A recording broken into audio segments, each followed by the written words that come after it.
Bonjour à tous, je vous amène avec l'équipe Les Clés du Mystère sur la maison Cercueil, la maison du diable de Loupian.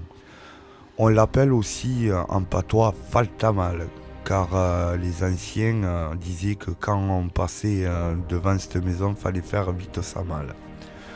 Cette maison a été construite par Monsieur Vivarès en 1880.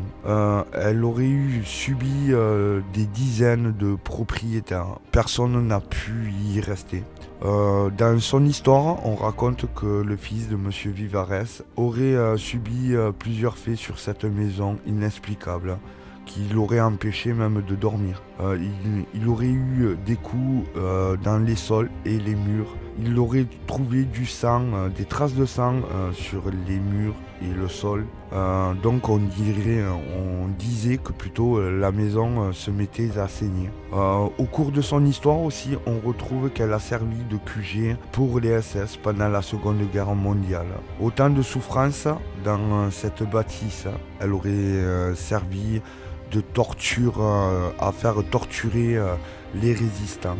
Et je vous en passe. On dit aussi que une fille, il se serait pendue et serait morte dans cette bâtisse. Mais là, je vais vous dire un truc, j'ai pas plus de renseignements que ça et je ne trouve rien sur cette maison. À l'heure d'aujourd'hui, on dit aussi qu'on entend encore les cris des résistants qui se faisaient torturer.